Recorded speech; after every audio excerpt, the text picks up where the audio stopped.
Je ne sais pas comment des gens comme vous ont réussi à se faufiler en première classe, mais ça s'arrête maintenant. » L'hôtesse de l'air, Chloé Lambert, lança ces mots avec un mépris à peine voilé aux deux adolescentes noires, assises au siège 2A et 2B. Elle leva les yeux au ciel de façon théâtrale pour que les autres passagers puissent voir son exaspération. Ces sièges sont réservés aux passagers qui paient, pas aux cas de charité. Zara Dubois, 16 ans, leva les yeux de son livre, son expression calme contrastant avec l'agressivité de l'hôtesse. Sa sœur jumelle, Nia, interrompit sa gorgée de jus d'orange, le verre suspendu à mi-chemin de ses lèvres. Autour d'elle, les autres passagers de la première classe se tournèrent pour observer la scène, un silence mal à l'aise s'installant dans la cabine feutrée. Le regard de Chloé balaya leurs bagages de marque, posés avec soin dans le compartiment supérieur, avec un dédain évident qui semblait adjuger chaque couture et chaque logo.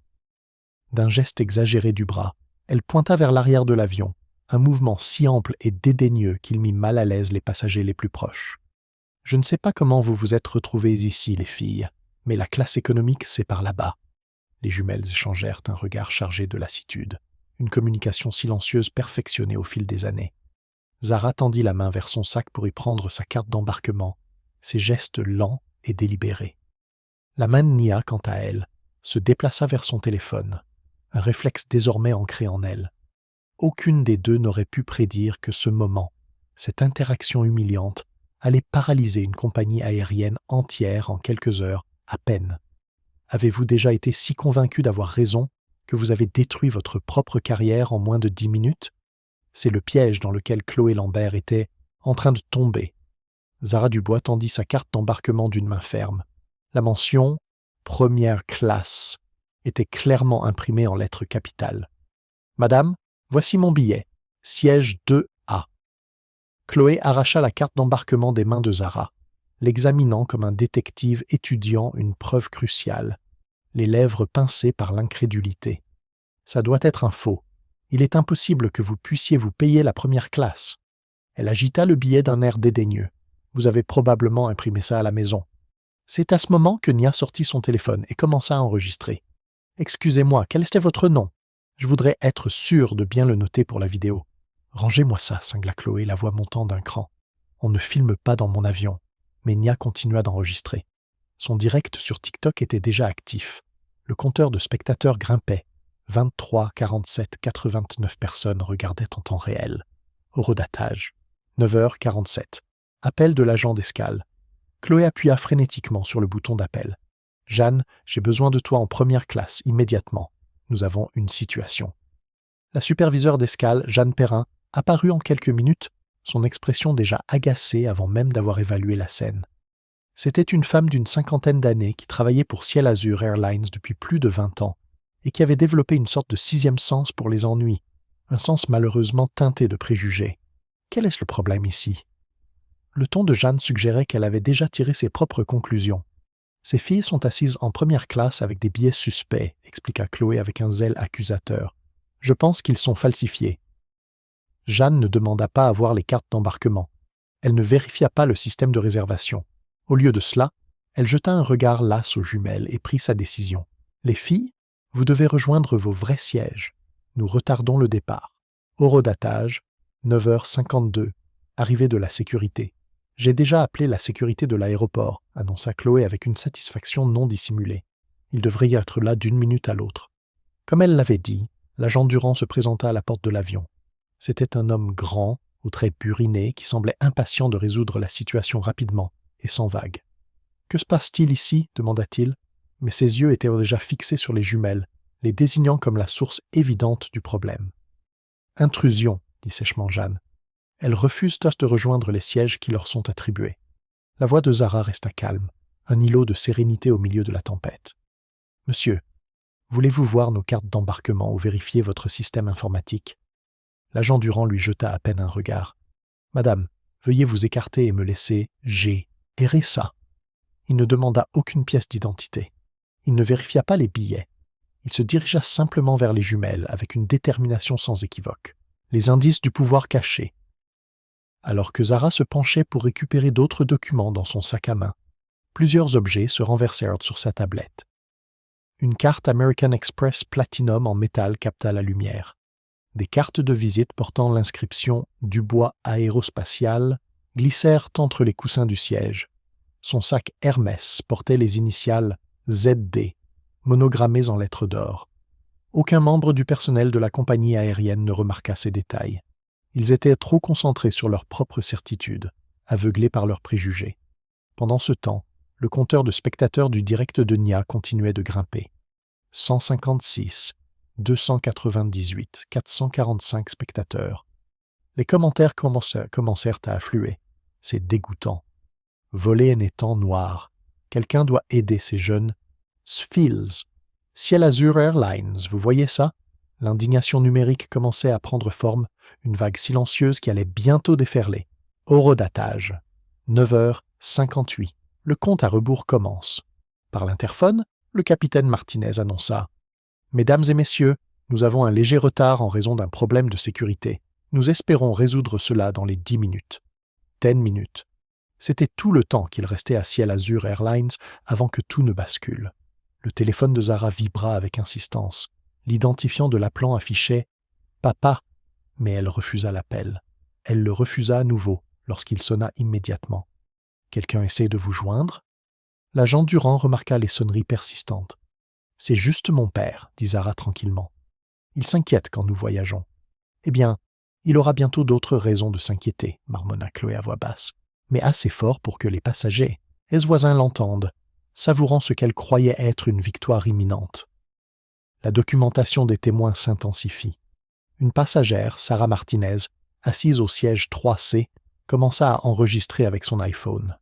Elle publia une story sur son Instagram qui comptait 4000 abonnés, témoins de racisme en temps réel sur le vol AF447 de Ciel Azur Airlines. C'est révoltant. Un autre passager, David Fournier, un homme d'affaires en 4A, tapait rapidement sur sa tablette. Il dirigeait un cabinet de conseil en diversité et reconnaissait la discrimination quand il la voyait. Sa publication sur LinkedIn serait plus tard vue par 50 000 personnes, ajoutant une perspective professionnelle à la condamnation publique. Mais la documentation la plus importante se faisait via le direct de Nia. Ses abonnés se comptaient désormais par centaines. 673, 891, 1247 spectateurs. Les commentaires devenaient de plus en plus urgents. Appelez les médias. Ça va devenir viral. Ces filles ont besoin d'aide. Je fais une capture d'écran de tout ça. Horodatage, 10h03. La pression monte. Je vous donne une dernière chance, annonça l'agent Durand, sa patience visiblement à bout. Allez en classe économique où nous vous escorterons hors de cet avion. Jeanne Perrin croisa les bras, satisfaite de l'escalade. Enfin. Je savais que quelque chose clochait dans cette situation. Chloé hocha la tête avec approbation. Certaines personnes pensent qu'elles peuvent simplement prendre ce qu'elles veulent. Zara regarda sa sœur. Nia était toujours en direct, son compteur de spectateurs approchant maintenant les 1500. Les jumelles avaient appris à tout documenter, à rester calmes et à faire confiance au processus. Mais on leur avait aussi appris autre chose, une leçon plus profonde sur la dignité et la résistance. Nia, chuchota Zara, continue d'enregistrer. Papa a toujours dit que cela pourrait arriver un jour. Les derniers instants avant le point de rupture. Le téléphone de Zara vibra à nouveau.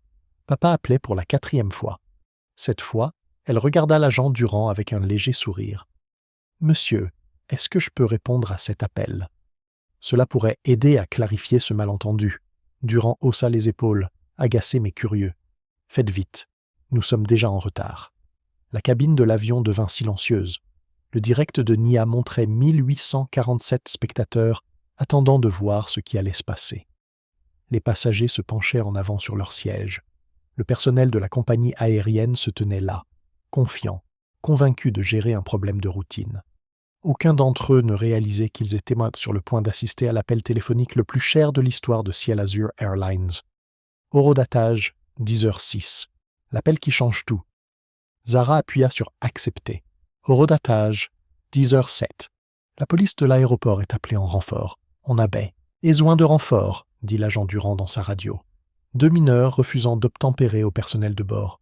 Jeanne Perrin hocha la tête avec satisfaction, se sentant validée dans sa décision d'escalader la situation. « J'aurais dû appeler la police de l'aéroport dès le début. Certaines personnes ne comprennent que l'autorité. » L'agent Dubois de la police aéroportuaire arriva en moins de 3 minutes. Ironiquement, il portait le même nom de famille que les jumelles, bien qu'il n'ait aucune idée de ce lien. « Quelle est la situation » demanda l'agent Dubois, balayant la scène d'un regard professionnel. « Intrusion » expliqua Durand de manière concise. « Ces jeunes filles occupent des sièges pour lesquels elles n'ont pas payé et refusent de se déplacer en classe économique. » L'agent Dubois regarda les jumelles avec une autorité rodée. « Mesdemoiselles, c'est votre dernier avertissement. Rejoignez les sièges qui vous ont été attribués ou vous serez arrêtés pour intrusion criminelle. » Le direct explose. Le téléphone de Nia affichait une croissance exponentielle du nombre de spectateurs. 2341, 3156, 4289 personnes. La section des commentaires défilait si vite qu'elle était presque illisible. « Appelez BFM TV maintenant, c'est de la folie. Ces filles sont si calmes. La police pour des sièges en première classe ? Voler n'étant noir. Quelqu'un doit les aider. » Son nombre d'abonnés augmentait de façon exponentielle. Les gens partageaient le direct sur toutes les plateformes. Des captures d'écran étaient republiées sur Twitter avec le hashtag Scandale Ciel Azur. Horodatage. 10h11. L'attention des médias commence. Marcus Williams, un producteur de nouvelles locales, surveillait les réseaux sociaux lorsque des alertes commencèrent à inonder son téléphone. Le direct avait été partagé sur son fil d'actualité par 6 personnes différentes au cours des 5 dernières minutes. Il envoya immédiatement une équipe de tournage à l'aéroport d'Orly. Heure d'arrivée estimée, 15 minutes. Pendant ce temps, le direct de Nia atteignit 5000 spectateurs. L'histoire se propageait au-delà des réseaux sociaux. Des blogueurs rédigeaient déjà des articles. Les observateurs de l'industrie aéronautique prenaient des captures d'écran. La réaction en chaîne au siège de Ciel Azur Airlines. Lisa Mori, la responsable des réseaux sociaux, remarqua une activité inhabituelle autour des mentions de leur marque. L'analyse des sentiments plongeait en temps réel. Elle décrocha son téléphone et appela son superviseur. « Nous avons une situation en cours. Il y a un direct qui devient viral montrant notre personnel en train de faire sortir 2 adolescentes noires de la première classe. »« À quel point viral ?» demanda son superviseur. Lisa rafraîchit son écran. Plus de 6000 spectateurs et ça continue de monter. Dire scandale. Ciel Azur commence à être en tendance. De rette. Dans l'avion, la pression s'intensifie. Le capitaine Martinez fit une autre annonce. « Mesdames et messieurs, nous subissons un retard prolongé en raison d'une situation avec des passagers. Nous vous remercions de votre patience. » Le passager David Chen se leva de son siège 4A. En tant que consultant en diversité, il ne pouvait rester silencieux plus longtemps. « Excusez-moi, messieurs les agents. Avez-vous réellement vérifié les billets de ces jeunes filles ? Parce que j'ai vu leur carte d'embarquement. Et elles indiquaient clairement la première classe. » Chloé se tourna brusquement vers lui. « Monsieur, veuillez retourner à votre siège. Cela ne vous concerne pas. La discrimination nous concerne tous, répondit fermement Chen. Il leva son téléphone, enregistrant lui aussi maintenant. Sarah Martinez, du siège 3C, prit la parole à son tour. « Je regarde toute cette scène depuis le début. Ces filles n'ont rien fait de mal. Elles ont montré leur Herzbillet. » L'atmosphère dans la cabine commençait à changer. Le silence gêné laissant place à une indignation partagée. Horodatage, 10h14, les menottes apparaissent. L'agent Dubois perdait patience face au soutien croissant des passagers envers les jumelles. Il sortit des menottes en plastique de type Serflex. Ça suffit. Vous êtes toutes les deux en état d'arrestation pour intrusion criminelle et refus d'obtempérer au personnel de la compagnie aérienne. Les yeux de Zara s'écarquillèrent légèrement, mais sa voix resta stable. « Monsieur, l'intrusion criminelle exige que nous soyons dans un endroit où nous ne sommes pas censés être. Nous avons des billets de première classe valides. »« Je ne veux rien entendre, » aboya Dubois. « Retournez-vous et mettez les mains dans le dos. Le direct devient national. » Le nombre de spectateurs de Nia explosa, dépassant les 8000. Le direct était maintenant partagé par des comptes Twitter vérifiés avec des centaines de milliers d'abonnés. L'avocat spécialiste des droits civiques, Maître Benjamin David, regardait la scène depuis son bureau à Paris. Il se mit immédiatement en route pour l'aéroport. La journaliste Maya Patel, du journal Le Monde, suivait le direct tout en faisant des recherches pour un article sur la discrimination dans les compagnies aériennes. Elle commença à passer des appels. La révolte des passagers commence. De plus en plus de passagers de première classe se mirent à protester. « C'est scandaleux !» s'écria Madame Éléonore Delacroix depuis le siège 1A. C'était une juge fédérale à la retraite, et sa voix portait une autorité naturelle. J'exige que ces billets soient vérifiés dans votre système immédiatement. » L'homme d'affaires, Jacques Martinez, du siège 2C, se leva. « Je parcours 300 000 km par an avec Ciel Azur. Ce n'est pas ainsi que vous traitez vos passagers. » La cabine n'était plus silencieuse. Les passagers parlaient en ondes.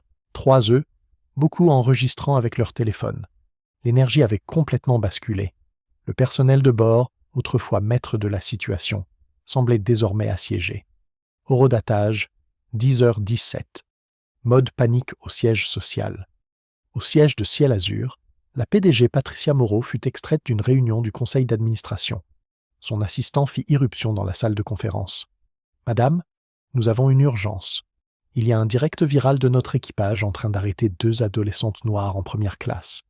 Il a plus de 10 000 spectateurs. » Le visage de Patricia devint blême. « Montrez-moi. » Ils regardèrent le direct de Nia sur le grand écran de la salle de conférence. Les membres du conseil d'administration observèrent avec horreur l'agent Dubois passer un serflex au poignet de Zara. « Appelez-moi notre équipe juridique, maintenant, » ordonna Patricia, « et trouvez-moi toutes les informations sur ce vol, le point culminant de l'étrangle. Aimant. » Les 2 jumelles avaient maintenant les mains attachées. Nia réussit à garder son téléphone positionné pour continuer à diffuser malgré les liens en plastique. Son nombre de spectateurs, 12 847 et en augmentation. Chloé Lambert avait l'air triomphante. Enfin, je savais qu'il y avait quelque chose qui clochait avec ces 2-là depuis le moment où je les ai vus. Jeanne Perrin pensait déjà à la paperasse. Nous aurons besoin de rapports d'incident pour toutes les 2, probablement interdites de vol sur Ciel Azur à vie. L'agent Dubois se prépara à les escorter hors de l'avion. « Allez, on y va. On a perdu assez de temps. » Mais Zara ne bougeait pas encore. Elle regarda directement la caméra du téléphone de Nia, s'adressant aux milliers de personnes qui regardaient en direct. « Papa nous a toujours appris que la dignité ne peut pas être prise, seulement donnée. Nous n'avons pas donné la nôtre. » Les commentaires du direct explosèrent dessous. « Tiens, ces filles sont des héroïnes. Restez fortes. Ça va exploser. Quelqu'un va payer pour ça. » L'effet d'entraînement s'accélère. L'influenceuse Jessica Bernard, avec ses 2,3 millions d'abonnés, partagea le direct de Nia dans sa story Instagram. Le nombre de spectateurs augmenta de plusieurs milliers en quelques secondes. Le blogueur aéronautique Robert Chen écrivait déjà son article « Comment Ciel Azur Airlines a créé un cauchemar de relations publiques en temps réel ». Ces relations dans l'industrie signifiant ce que cette histoire atteindrait tous les principaux dirigeants de compagnies aériennes en quelques heures. Maria Rodriguez, présentatrice de BFM TV, se rendait personnellement à l'aéroport. Ce n'était plus seulement une histoire, c'était potentiellement le plus grand cas de discrimination qu'elle avait couvert depuis des années. L'urgence au siège social s'intensifie. De retour au siège de Ciel Azur, le conseiller juridique de RE, Urgence, maître David Martin, composait frénétiquement le numéro de l'aéroport. « Passez-moi la superviseure d'escale immédiatement. Nous devons arrêter tout ce qui se passe sur le vol AF447. » Mais le téléphone de Jeanne Perrin était éteint. Elle était trop concentrée sur les passagers à problème pour remarquer que son siège social tentait désespérément de la joindre. Pendant ce temps, Jennifer Leclerc, membre du conseil d'administration, envoyait des SMS furieux à d'autres dirigeants. « Quelqu'un doit se rendre à cette porte d'embarquement maintenant. Cela va nous coûter des millions. » Horodatage, 10h19. Le point de rupture. Le téléphone de Zara, qui avait sonné avec persistance, se mit à nouveau à vibrer. Cette fois, ce n'était pas seulement son père qui appelait. L'écran affichait plusieurs appels manqués et des SMS. Service juridique Dubois Aérospatial, Jennifer Leclerc, membre du conseil Ciel Azur, bureau de la sénatrice, Patricia Moulin. L'agent Dubois remarqua le bourdonnement constant. « Quelqu'un veut vraiment vous joindre. » Zara leva les yeux vers lui, son regard calme et déterminé. « Serait-il possible que je réponde à un appel ? Cela pourrait vraiment aider à éclaircir cette confusion. » Dubois haussa les épaules, las. « Faites vite, nous sommes déjà très en retard, le moment avant que tout ne change. » Le direct de Nia affichait 15 234 spectateurs.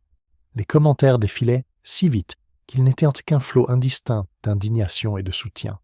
Des captures d'écran étaient publiées sur toutes les plateformes de médias sociaux. Les camions de télévision se garèrent devant l'aéroport. Les cadres de l'entreprise étaient en réunion d'urgence. Les équipes juridiques étaient activées. Et dans la cabine du vol AF447, tout le monde attendait de voir ce qui se passerait lorsque Zara Dubois répondrait enfin à son téléphone. L'agent se pencha pour l'aider à répondre, ses mains étant toujours attachées dans son dos. Alors que l'appel était connecté, chaque passager, chaque membre d'équipage et plus de 15 000 spectateurs en direct entendirent-ils la voix qui allait tout changer. Horodatage, 10h21. L'appel qui brise le système. Zara, ma chérie, ça va? C'est le docteur Marc Dubois, PDG de Dubois Aérospatial. La cabine devint complètement silencieuse. La poigne de l'agent Dubois sur le bras de Zara se desserra. L'expression confiante de Jeanne Perrin commença à vaciller. Chloé Lambert fit un pas en arrière inconscient. Même les commentaires du direct s'arrêtèrent un instant, comme si 15 000 spectateurs retenaient collectivement leur souffle. Puis, le chaos commença, le moment où tout a changé. « Zara, ma chérie, ça va? C'est le docteur Marc Dubois, PDG de Dubois Aérospatial. » Le nom frappa la cabine comme un coup de foudre. La main de l'agent Dubois se figea sur les poignets menottés de Zara. Dubois Aérospati, HAL, l'entreprise qui assurait la maintenance de la moitié des avions commerciaux d'Europe. L'expression assurée de Jeanne Perrin s'effrita. Chaque dirigeant de compagnie aérienne connaissait ce nom. Chaque professionnel de l'aviation craignait de contrarier cette entreprise. Chloé Lambert avait l'air confuse, mais le changement soudain dans le langage corporel de tout le monde lui indiqua que quelque chose de catastrophique était en train de se produire. L'appel téléphonique qui arrêta le temps. La voix de Zara resta parfaitement calme malgré ses entraves. « Salut, Sam papa, nous allons bien. Juste une petite confusion concernant nos places. » La voix du docteur Marc Dubois résonna clairement à travers le haut-parleur du téléphone, atteignant chaque passager de la première classe et les 842 spectateurs du direct qui regardaient en temps réel. Une confusion? Zara, es-tu toujours sur le vol AF 447 de Ciel Azur Airlines pour Nice? Oui, papa. Nous sommes à nos sièges assignés en première classe, les 2A et 2B, mais le personnel semble contester nos billets. Une pause qui sembla durer une éternité. Puis la voix du docteur Dubois prit une autre qualité, toujours contrôlée, mais avec une nuance qui rendait nerveux les cadres les plus chevronnés. « Contester vos billets? Peux-tu me mettre en haut-parleur, ma chérie? J'aimerais aborder cette confusion directement. » Le séisme corporatif commence. Ici le docteur Marc Dubois. Je m'adresse à quiconque gère cette situation. Sa voix remplit la cabine d'une autorité indubitable. Je crois comprendre qu'il y a un doute sur les billets de mes filles. La radio de l'agent Dubois se mit soudain à grésiller avec des messages urgents. La voix de son superviseur retentit. Dubois, annulez toute opération en cours immédiatement. Les protocoles d'urgence de l'entreprise sont maintenant en vigueur. Mais annuler n'était plus une option. Jeanne Perrin retrouva sa voix, la première, bien qu'elle tremblât visiblement. « Monsieur, nous vérifions simplement leurs documents conformément au protocole standard. » Le protocole standard? Le ton du docteur Dubois portait le poids de quelqu'un habitué aux auditions parlementaires. Mon assistante de direction a réservé ses billets il y a 3 semaines. Siège en première classe 2A et 2B. Numéro de confirmation AZ 7749 DA. L'achat était de 3 800 € sur notre carte d'entreprise American Express Centurion. Souhaitez-vous les détails complets de la transaction? L'explosion du direct. Le nombre de spectateurs de NIA explosa, dépassant les 18 000. La section des commentaires devint une cascade de reconnaissance et d'indignation. « Oh mon Dieu, Dubois Aérospatial, ce sont les filles du PDG. Cette compagnie aérienne vient de signer son arrêt de mort. Quelqu'un est sur le point de tout perdre. Des gens de l'industrie dans le chat, c'est énorme. Des initiés de l'industrie aéronautique. TIC inondait le direct de contexte technique. Dubois Aérospatial assure la maintenance de 60% de la flotte commerciale européenne. Ils ont des contrats exclusifs avec tous les grands transporteurs. Cette société peut clouer au sol des compagnies aériennes du jour au lendemain. Les actions vont chuter à l'ouverture. La toile d'araignée corporative se révèle. Le docteur Dubois continua avec une précision méthodique. Chaque mot porteur d'implications de plusieurs milliards d'euros. « Jeanne, je suppose que vous êtes la superviseure. Permettez-moi de fournir un peu de contexte sur la relation entre Dubois Aérospatial et votre employeur. » Jeanne Perrin réussit à articuler un faible « Oui, monsieur », tout en faisant des signes frénétiques à son personnel pour qu'il recule. « Nous assurons actuellement la maintenance de 78 de vos appareils dans le cadre de notre contrat de service principal. Cela représente 73% de votre flotte et rationnel. Nos 12 000 techniciens certifiés entretiennent vos avions dans 99 aéroports à travers l'Europe et l'Afrique du Nord. Les chiffres frappèrent comme des bombes financières. Les passagers qui comprenaient l'aviation se mirent à chuchoter avec urgence. Les voyageurs d'affaires sortaient de leur téléphone pour vérifier le cours des actions. Notre contrat de maintenance annuel avec Ciel Azur est évalué à 310 millions d'euros, mais ce ne sont que nos services standards. Les liens avec l'industrie se resserrent. Le docteur Dubois marqua une pause, laissant le poids de ses mots s'installer avant de continuer. Dubois Aérospatial détient également des contrats spécialisés pour les mises à niveau avioniques, la maintenance d'urgence et la conformité réglementaire. Valeur combinée, 780 millions d'euros par an, rien qu'avec Ciel Azur. Chloé Lambert ne souriait plus. Les cartes de visite éparpillées sur la tablette de Zarly prenaient un soudain son terrible. Elle avait insulté les filles de l'homme qui pouvait immobiliser tous les avions de Ciel Azur en France. Je devrais également mentionner que je siège au Conseil consultatif de sécurité de la Direction générale de l'aviation civile. Je préside le Comité international des normes de maintenance aéronautique. La semaine prochaine, je témoigne devant l'Assemblée nationale sur les protocoles de sécurité des compagnies aériennes et les normes de responsabilité de l'industrie. La prise de conscience se propage en cascade.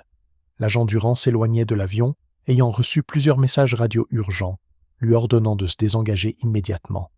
L'agent de police Dubois regardait sa radio avec incrédulité.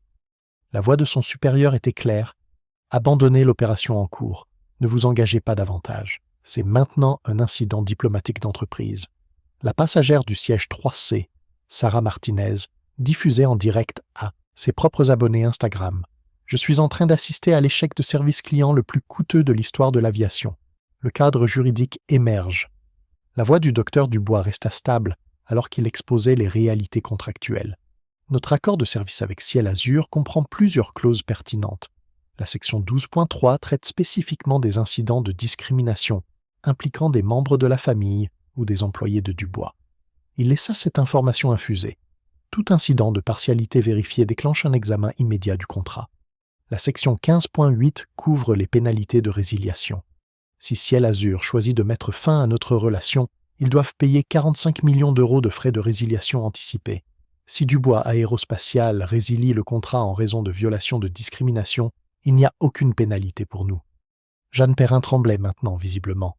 Elle comprenait les mathématiques. Perdre Dubois Aérospatial coûterait à Ciel Azur près de 800 millions d'euros en contrat, plus 45 millions de pénalités, et la tâche impossible de trouver des services de maintenance de remplacement. Le témoignage des passagers. La juge à la retraite Éléonore Delacroix se leva de son siège 1A. Sa voix portait des décennies d'autorité de salle d'audience. Pour mémoire, j'ai été témoin de tout cet incident. Ces jeunes dames ont présenté des cartes d'embarquement de première classe valides.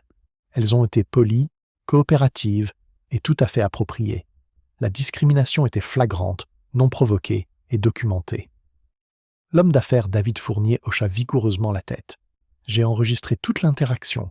Le préjugé était évident dès les premiers mots du personnel. Ces filles n'ont absolument rien fait de mal. Sarah Martinez leva son téléphone. Ma story Instagram à ce sujet a 500 partages en 10 minutes. Les gens sont furieux de ça et qu'ils voient. L'avalanche médiatique. Le nombre de spectateurs du direct atteignit 22 000. Les grands médias surveillaient maintenant le direct pour une couverture de dernière minute. Le correspondant aéronautique de CNN tweetait en temps réel. Breaking. Les filles du PDG de Dubois Aérospatial victimes de discrimination par Ciel Azur Airlines. Des sources de l'industrie qualifièrent cela d'échec d'entreprise catastrophique. Le magazine Aviation Week préparait une édition numérique d'urgence. Le journaliste spécialisé dans les transports du Wall Street Journal appelait déjà le service des relations avec les investisseurs de Ciel Azur. L'effet de réseau. Le docteur Dubois poursuivit son explication systématique des conséquences. Dubois, Aérospatial ne dessert pas seulement Ciel Azur. Nous entretenons des avions pour Air France, Lufthansa, British Airways et Iberia. Contrats annuels combinés 2,6 milliards d'euros. Les implications étaient stupéfiantes. Un seul incident de discrimination pouvait se répercuter sur l'ensemble de l'industrie aéronautique. Nous employons 47 000 techniciens certifiés dans le monde entier. Nos certifications de sécurité sont requises pour la conformité de la DGAC sur 73% des vols commerciaux en Europe. Les enjeux personnels. La voix du docteur Dubois s'adoucit légèrement, révélant le père sous le PDG. Mais au-delà de toutes les implications commerciales, ce sont mes filles, âgées de 16 ans, qui voyagent seules pour rendre visite à leur grand-mère. Elles prennent l'avion depuis qu'elles sont toutes petites. Elles connaissent la sécurité aérienne mieux que la plupart des employés de compagnies aériennes. Le poids émotionnel frappa la cabine. Ce n'était pas seulement une guerre d'entreprise, c'était l'humiliation de 2 adolescentes. Zara et Nia n'ont jamais causé de problème sur aucun vol. Elles sont des élèves brillantes. Elles sont bénévoles dans des musées de l'aviation. Elles envisagent des carrières en ingénierie aérospatiale. La passagère Éléonore Delacroix essuya des larmes. « Monsieur, vos filles se sont conduites avec une grâce et une dignité remarquables tout au long de cette épreuve. La panique au siège social se propage. Au siège de Ciel Azur, la PDG Patricia Moreau était en mode de crise totale. Des alertes d'urgence inondèrent son téléphone. Madame, rapporta son assistant à bout de souffle, notre action a chuté de 4% dans les transactions après bourse. Le direct a 25 000 spectateurs, les analystes de l'industrie qualifiant cela de désastre de relations publiques nucléaires. Les équipes juridiques étaient activées. Des consultants en gestion de crise étaient engagés. Les membres du conseil d'administration exigeaient des réunions d'urgence. La piste de documentation. Je devrais mentionner, ajouta le docteur Dubois avec une précision clinique, que cet incident a été minutieusement et documenté. Plusieurs enregistrements de passagers, des images de direct et les caméras de sécurité de l'aéroport. Les commentaires du direct explosèrent d'implications juridiques. Cela va être un cas d'école. Des preuves partout. Impossible pour eux de nier ce qui s'est passé. Fin de carrière pour toutes les personnes impliquées. Notre équipe juridique exigera toutes les séquences, non pas à des fins de litige, mais pour la formation de l'industrie.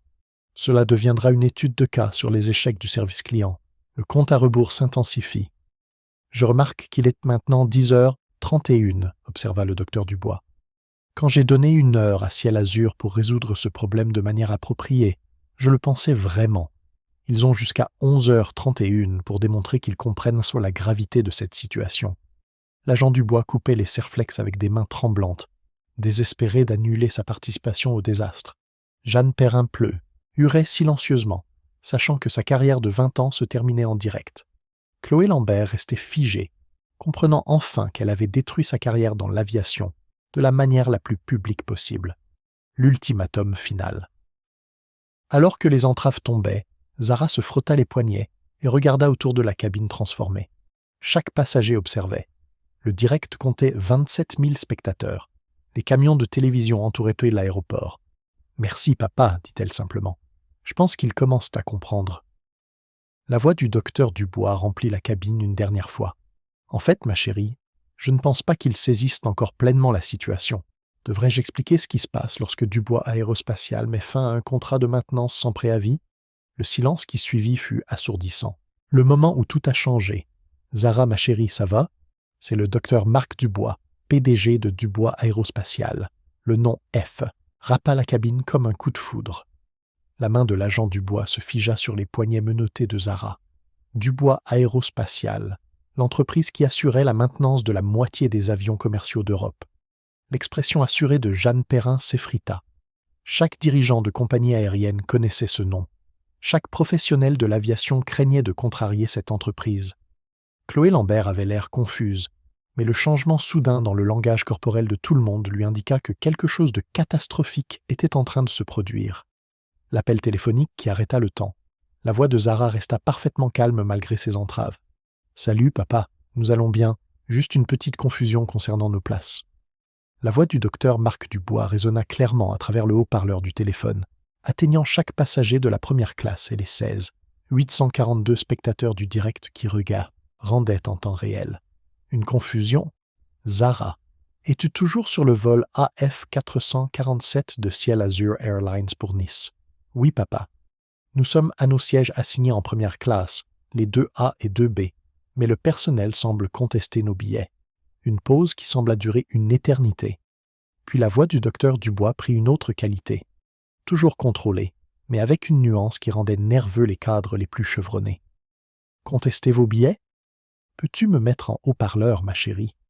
J'aimerais aborder cette confusion directement. Le séisme corporatif commence. Ici le docteur Marc Dubois. Je m'adresse à quiconque gère cette situation. Sa voix remplit la cabine d'une autorité indubitable. Je crois comprendre qu'il y a un doute sur les billets de mes filles. La radio de l'agent Dubois se mit soudain à grésiller avec des messages urgents. La voix de son superviseur retentit. Dubois, annulez toute opération en cours immédiatement.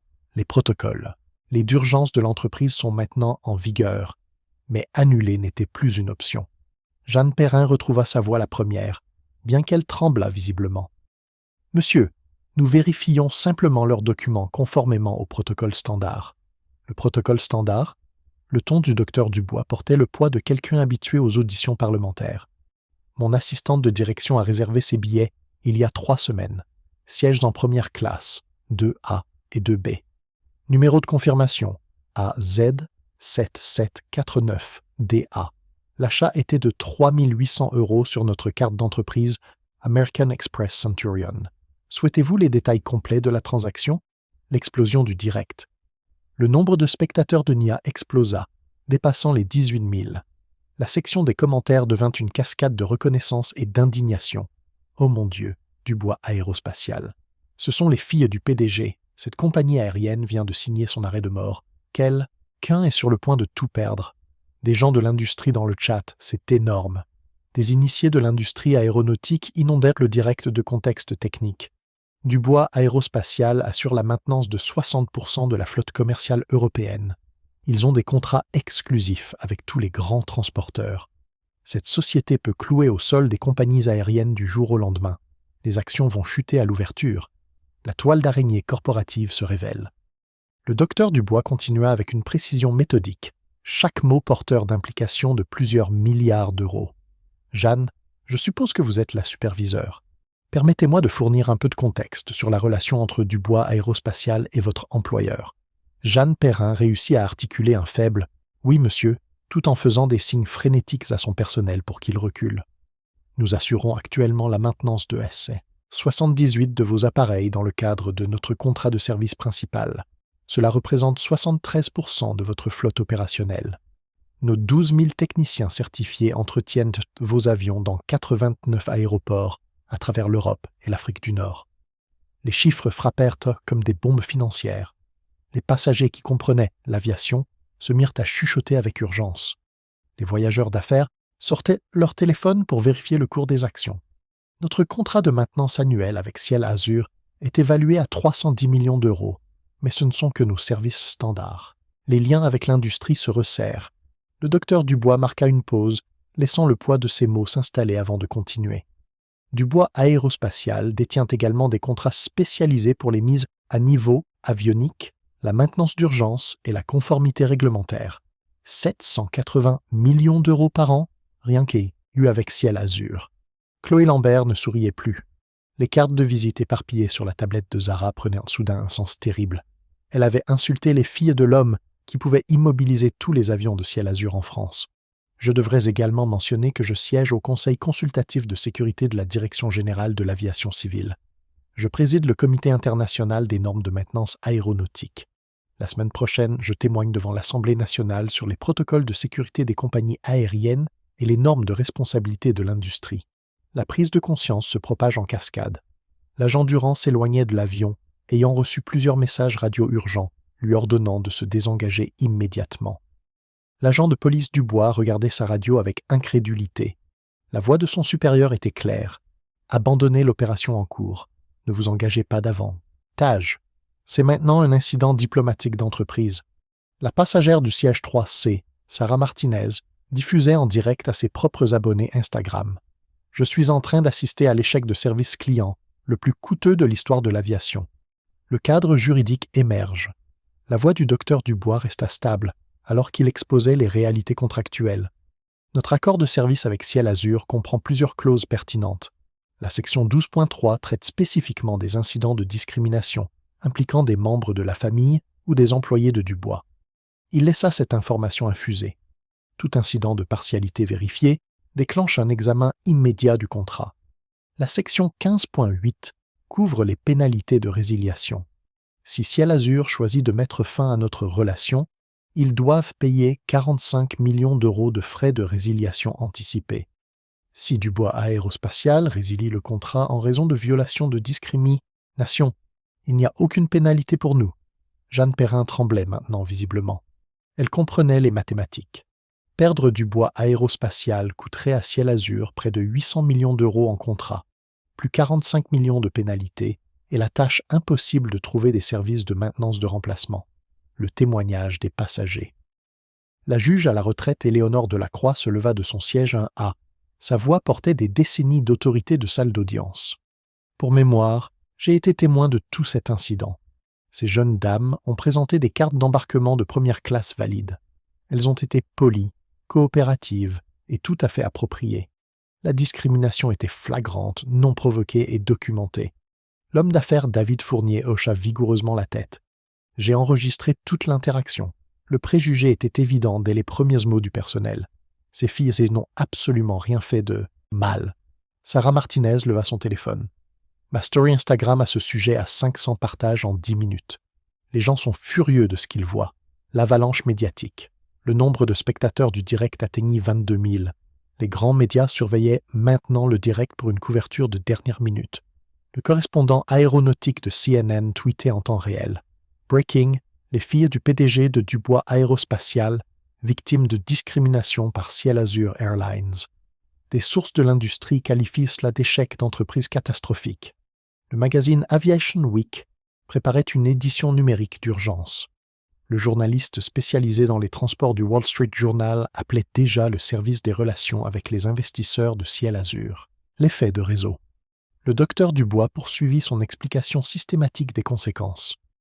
Dubois, Aérospatiale, ne dessert pas seulement Ciel Azur. Nous entretenons des avions PO, Air France, Lufthansa, British Airways et Iberia. Contrat annuel combiné, 2,6 milliards d'euros. Les implications étaient stupéfiantes. Un seul incident de discrimination pouvait se répercuter sur l'ensemble de l'industrie aéronautique. Nous employons 47 000 techniciens certifiés dans le monde entier. Nos certifications de sécurité sont requises pour la conformité de la DGAC sur 73% des vols commerciaux en Europe. Les enjeux personnels. La voix du docteur Dubois s'adoucit légèrement, révélant le père sous le PDG. Mais au-delà de toutes les implications commerciales, ce sont mes filles, âgées de 16 ans, qui voyagent seules pour rendre visite à leur grand-mère. Elles prennent l'avion depuis qu'elles sont toutes petites. Elles connaissent la sécurité aérienne mieux que la plupart des employés de compagnies aériennes. Le poids émotionnel frappa la cabine. Ce n'était pas seulement une guerre d'entreprise, c'était l'humiliation de deux adoles. Sante. Zara et Nia n'ont jamais causé de problème sur aucun vol. Elles sont des élèves brillantes. Elles sont bénévoles dans des musées de l'aviation. Elles envisagent des carrières en ingénierie aérospatiale. La passagère Éléonore Delacroix essuya des larmes. « Monsieur, vos filles se sont conduites avec une grâce et une dignité remarquables tout au long de cette épreuve. » La panique au siège social se propage. Au siège de Ciel Azur, la PDG Patricia Moreau était en mode de crise totale. Des alertes d'urgence inondèrent son téléphone. « Madame, » rapporta son assistant, à bout de souffle, « notre action a chuté de 4% dans les transactions après bourse. Le direct a 25 000 spectateurs. Les analystes de l'industrie qualifient cela de désastre de relations publiques nucléaires. Les équipes juridiques étaient activées. Des consultants en gestion de crise étaient engagés. Les membres du conseil d'administration exigeaient des réunions d'urgence. L'API, c'est de documentation. Je devrais mentionner, ajouta le docteur Dubois avec une précision clinique, que cet incident a été minutieusement documenté. Plusieurs enregistrements de passagers, des images de direct et les caméras de sécurité de l'aéroport. Les commentaires du direct explosèrent d'implications juridiques. Cela va être un cas d'école, des preuves partout. Impossible pour eux de nier ce qui s'est passé. Fin de carrière pour toutes les personnes impliquées. Notre équipe juridique exigera toutes les séquences, non pas à des fins de litige, mais pour la formation de l'industrie. Cela deviendra une étude de cas sur les échecs du service client. Le compte à rebours s'intensifie. Je remarque qu'il est maintenant 10h31, observa le docteur Dubois. Quand j'ai donné une heure à Ciel Azur pour résoudre ce problème de manière appropriée, je le pensais vraiment. Ils ont jusqu'à 11h31 pour démontrer qu'ils comprennent la gravité de cette situation. Lag. En Dubois coupait les serflex avec des mains tremblantes, désespéré d'annuler sa participation au désastre. Jeanne Perrin pleurait silencieusement, sachant que sa carrière de 20 ans se terminait en direct. Chloé Lambert restait figée, comprenant enfin qu'elle avait détruit sa carrière dans l'aviation de la manière la plus publique possible. L'ultimatum final. Alors que les entraves tombaient, Zara se frotta les poignets et regarda autour de la cabine transformée. Chaque passager observait. Le direct comptait 27 000 spectateurs. Les camions de télévision entouraient l'aéroport. « Merci, papa, dit-elle simplement. Je pense qu'ils commencent à comprendre. » La voix du docteur Dubois remplit la cabine une dernière fois. « En fait, ma chérie, je ne pense pas qu'ils saisissent encore pleinement la situation. Devrais-je expliquer ce qui se passe lorsque Dubois Aérospatial met fin à un contrat de maintenance sans préavis? » Le silence qui suivit fut assourdissant, urdissant. La capitulation de l'entreprise. 10h52. Le téléphone de Zara sonna. Il était toujours sur haut-parleur. Ici, Patricia Moreau, PDG de Ciel Azur Airlines. Sa voix portait le poids de la défaite d'entreprise. « Docteur Dubois, je vous appelle pour m'excuser personnellement du traitement inadmissible que vos filles ont reçu aujourd'hui. » Le nombre de spectateurs du direct atteignit 37 000. Tout le monde assistait à la reddition de comptes d'une entreprise en temps réel. « Madame Moreau, j'apprécie votre appel. Êtes-vous prête à mettre en œuvre les réformes dont nous avons discuté par l'intermédiaire de nos équipes? »« Oui, monsieur. Toutes. Immédiatement. Conséquence immédiate. » 10h54. L'hôtesse de l'air Chloé Lambert a été licenciée avec effet immédiat, annonça la PDG Moreau par le haut-parleur du téléphone. La superviseure d'escale Jeanne Perrin a été suspendue dans l'attente d'une enquête, mais son licenciement est plus que probable. Les passagers de la cabine écoutaient dans un silence stupéfait. Des carrières prenaient enfin sous leurs yeux. Le personnel de sécurité de l'aéroport impliqué dans l'incident est réaffecté et suivra une formation obligatoire sur les préjugés. L'agent Dubois, toujours à bord de l'avion, hocha la tête d'un air sombre. Son superviseur l'avait déjà contacté pour lui parler de nouvelles opportunités de développement de carrière dans d'autres départements. Les excuses publiques. Docteur Dubois, je suis prête à publier une déclaration publique assumant l'entière responsabilité de cet échec systémique. Vos filles seraient-elles disposées à accepter mes excuses personnelles? Zara regarda Nia, puis parla clairement dans le téléphone. Madame Moreau, nous acceptons vos excuses, mais les excuses sans action ne sont que des mots. Nous voulons voir les changements mis en œuvre. Vous les verrez, répondit fermement Moreau. À partir d'aujourd'hui, c'est rangement systémique. La PDG Moreau décrivit les réformes immédiates. Premièrement, l'application mobile, Assurance Dignité, sera lancée dans les 48 heures. Les passagers pourront signaler instantanément les incidents de discrimination avec une remontée directe à la direction générale. Les commentaires du direct explosèrent d'approbation. Responsabilité en temps réel. Ça devrait être la norme dans l'industrie. La technologie au service de la lutte contre la discrimination. Deuxièmement, une formation mensuelle obligatoire sur les préjugés pour tous les employés en contact avec la clientèle. Aucune exception. Le non-respect de cette formation entraînera une suspension immédiate. L'engagement financier. Troisièmement, le fonds de bourse d'études pour la diversité Dubois Ciel Azur, doté de 5 millions d'euros, est créé aujourd'hui. Notre équipe juridique est en train de rédiger les documents. La voix du docteur Dubois exprimait sa satisfaction. Ce fonds changera des vies, Madame Moreau. Assurez-vous qu'il parvienne aux étudiants qui sont confrontés aux mêmes obstacles que mes filles aujourd'hui. Absolument. Nous nous associons au programme d'égalité, des chances des grandes écoles et des universités pour identifier les bénéficiaires. La structure de surveillance. Quatrièmement, un comité de surveillance indépendant est en cours de formation, avec des leaders des droits civiques, des représentants de la communauté et des experts de l'industrie aéronautique. Maître Benjamin David de SOS Racisme a accepté de présider le comité. Ce n'était pas de la communication d'entreprise, c'étaient des personnes sérieuses, avec une autorité réelle. Cinquièmement, un système de surveillance des préjugés en temps réel sur tous les vols. Les schémas de plainte déclencheront des enquêtes automatiques. Le cadre juridique. Sixièmement, notre service juridique rédige des clauses antidiscriminat, contraignantes pour tous les contrats de travail. Tout incident de partialité vérifié entraînera un licenciement immédiat. Le docteur Dubois approuva. La responsabilité doit avoir des conséquences, Madame Moreau. Je comprends parfaitement. Nous intégrons également le signalement des incidents de partialité dans les évaluations de performance des employés. L'impact sur l'industrie, poursuivit la PDG Moreau.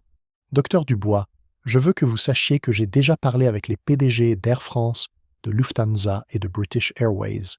Ils mettent en œuvre des réformes similaires de manière proactive. La transformation de l'industrie se produisait en temps réel. Un seul incident était en train de remodeler le service client de l'aviation à l'échelle nationale. l'Association professionnelle des compagnies aériennes européennes accélère l'élaboration de normes de prévention des préjugés à l'échelle de l'industrie. L'expérience de vos filles est moteur d'un changement systémique. Le lien avec le monde politique. J'ai également parlé avec la sénatrice Moulin et la députée Leclerc. Elles ont demandé un exposé sur nos réformes pour l'audition parlementaire de la semaine prochaine. Le témoignage du docteur Dubois au Parlement mettrait désormais en valeur une responsabilisation d'entreprises réussies plutôt que de simplement exposer des problèmes. La sénatrice Moulin a spécifiquement demandé que Zara et Nia soient invitées à témoigner de leur expérience. Seraient-elles intéressées? Les deux jumelles hochèrent la tête avec enthousiasme. Nia prit la parole. « Oui, madame. Si notre histoire peut aider d'autres familles, nous voulons la partager. La résolution immédiate. » Docteur Dubois, vos filles sont les bienvenues pour terminer leur voyage en première classe avec nos plus sincères excuses. Le capitaine Martinez veille personnellement à leur confort pour le reste du vol. La voix du capitaine, et Martinez se fit entendre par l'interphone. « Mesdames et messieurs, je tiens à m'excuser personnellement pour le retard et le traitement inacceptable de nos passagers. Ciel Azur Airlines s'engage à faire mieux. La transformation est complète. » La voix du docteur Dubois exprimait une satisfaction tranquille. « Madame Moreau, j'apprécie la réponse rapide de Ciel Azur. Dubois Aérospatial poursuivra son partenariat sous réserve de la mise en œuvre réussie de ces réformes. Vous avez ma garantie personnelle, docteur Dubois. Cela ne se reproduira plus jamais. La victoire en direct. » Nia s'adressa directement à ses 38 000 spectateurs. Voilà à quoi ressemble la responsabilité. Pas seulement des excuses, mais des actes. Un vrai changement. Merci à tous ceux qui ont été témoins de cela et ont partagé notre histoire. Les commentaires étaient extrêmement positifs. Vous êtes des héroïnes. C'est ainsi que l'on crée le changement.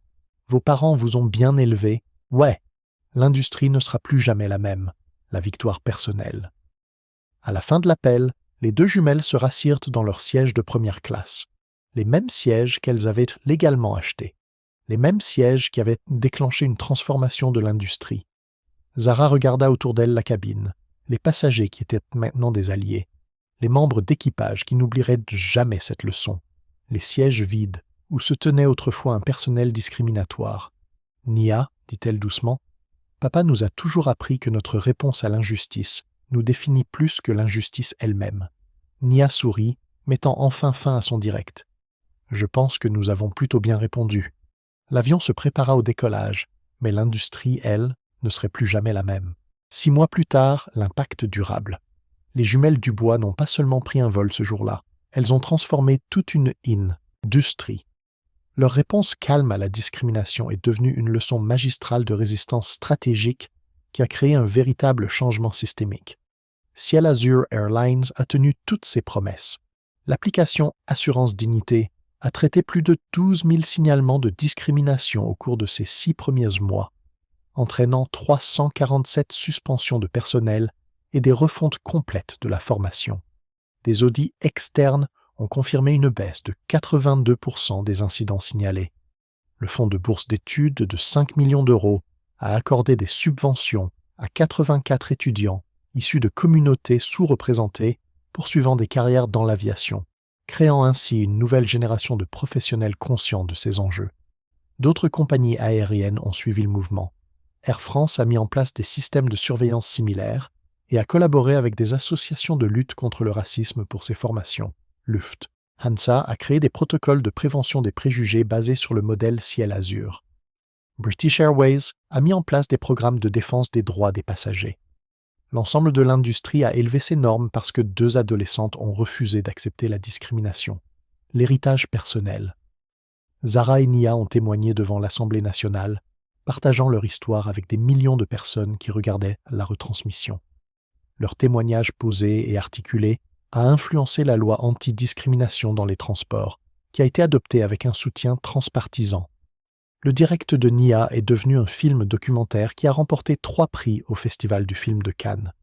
Dignité en première classe est désormais un visionnage obligatoire dans les programmes de formation aéronautique à travers l'Europe.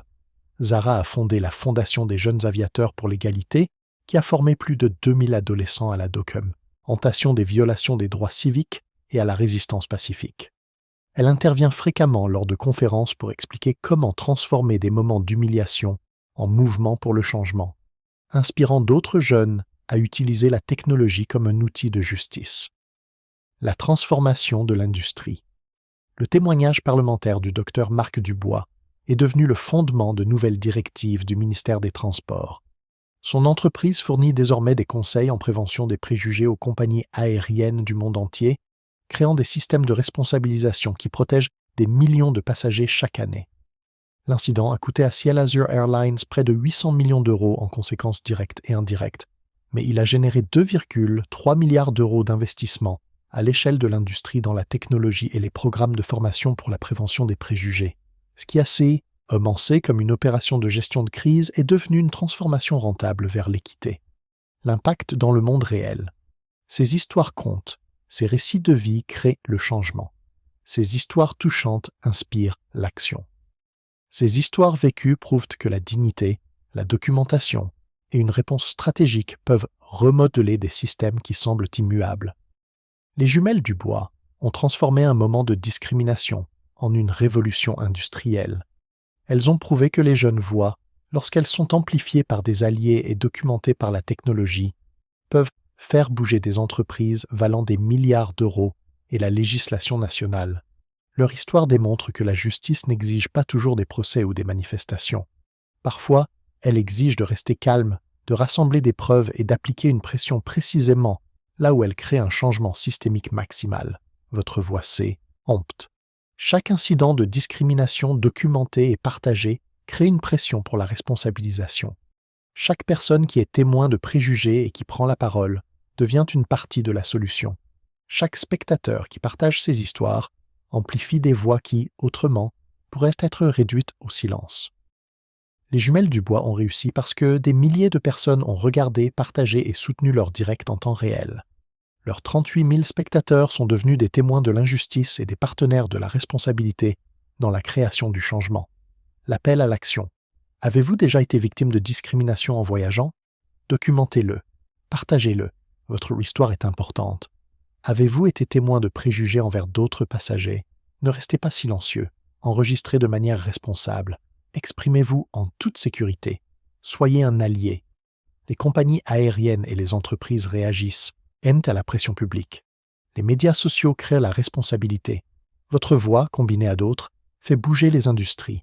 Partagez vos propres expériences dans les commentaires ci-dessous. Taguez les compagnies aériennes qui ont besoin d'être tenues responsables. Soutenez les entreprises qui démontrent un engagement sincère envers l'égalité. La justice a besoin de témoins. Ensemble, nous pouvons veiller à ce qu'aucune famille ne vive ce que les jumelles Dubois ont enduré. Ensemble, nous pouvons créer des industries qui servent tout le monde avec dignité. Votre histoire pourrait être la prochaine qui changera le monde.